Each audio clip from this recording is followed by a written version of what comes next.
Moving on to the third game.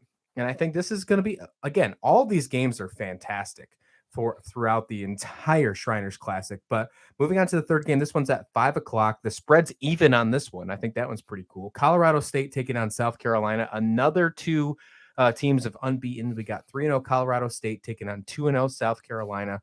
This should be a really fun matchup. You got obviously an SEC team in South Carolina taking on the Mountain West of Colorado State. The Mountain West, it seems like we are going to have a tougher conference than we thought, Steve. Yeah. Yeah, right, because when we were going through the previews and we were like, do we want to do the Mountain West? And we're saying, well, it's really a one-team conference. Yeah. So far, it's proven to be just the opposite. I said at the outset that there's always one team that kind of like explodes onto the scene out of this tournament, and Colorado State, I honestly believe, is going to be that team. Again, they come in 3-0. They blew out Weber State. They had runs of 15-1 and 18-3 in the first half of that game. Wow. But it was their defensive play that was probably more impressive. They held Weber State to 20% from the field and only gave up 15 points, forcing 9 turnovers. I did watch the first half of that game, and it was so one-sided, and Colorado State was so dominating.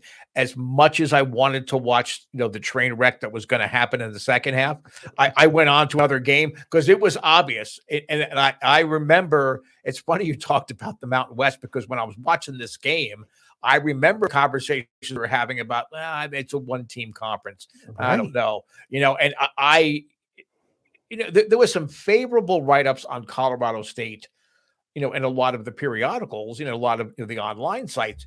Mm-hmm. But what they've done so far, it's just unbelievable. They've got 8 of their players are averaging 10 minutes or more. The scoring load has been kind of shared rather evenly. It seems like one game it's John Tanier or it's Isaiah Rivera. It's a great problem to have. Patrick Cut. Yeah.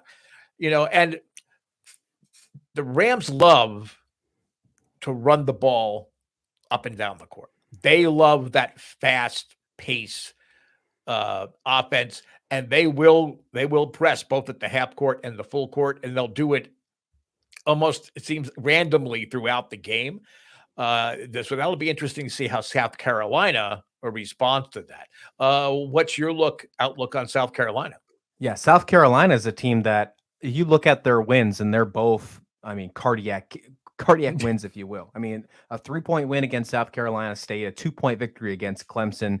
Now, that's a good rivalry. We know that, and we're about to see that in the women's side coming up this week with South Carolina and Clemson. Clemson on the men's side was a one shot away from beating Virginia Tech in the ACC championship game, not championship game, in the ACC tournament. So, that ACC tournament could have looked a lot different if it wasn't for that Clemson missing that shot.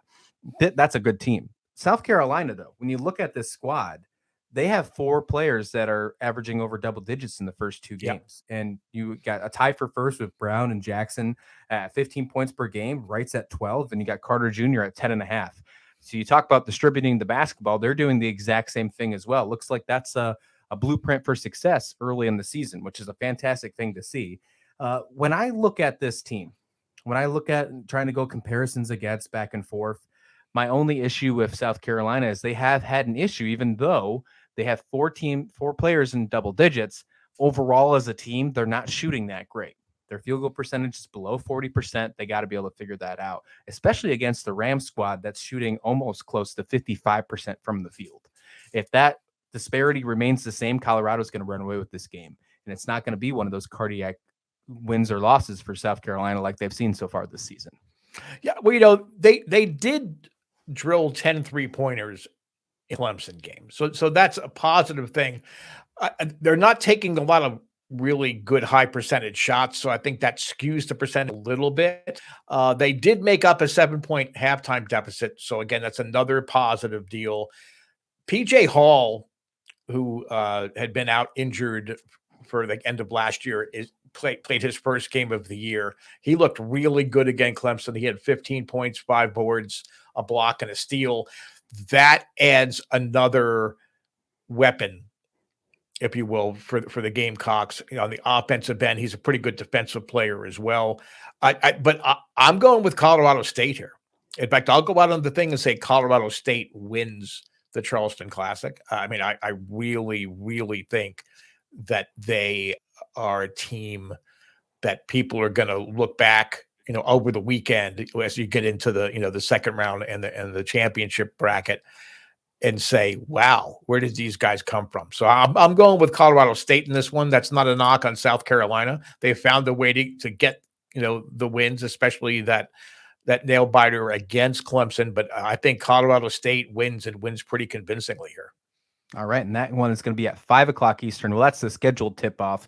If any of these games go to overtime, like we saw in the State Farm Champions Classic, it went to double overtime, that tip-off will be moved to the right.